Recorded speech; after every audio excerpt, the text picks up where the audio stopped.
Apartment 3B. Last year, I moved into a low-rent apartment complex just outside of Hartford. Old building, peeling paint, bad heating, but it was cheap and close to work. The landlord mentioned apartment 3B was vacant. Last guy just vanished, he said. Left all his stuff. Weird situation.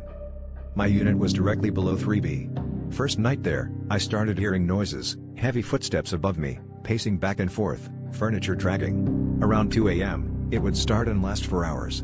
I figured someone must have moved in. Next morning, I saw the building manager and asked who was living above me. He looked confused and said, "No one's rented 3B yet." I insisted I was hearing someone. He agreed to check it out with me. We unlocked the door to 3B. It reeked like spoiled food and mildew. Inside, the place was a time capsule. Takeout containers on the counter, clothes on the floor, TV still plugged in. Everything was coated in dust. Then we found the bedroom door locked from the inside. The manager forced it open. There was a man curled up on the bed, dried vomit on his chest, half-empty pill bottles scattered on the floor. His body was stiff. The coroner later estimated he'd been dead for about 10 days.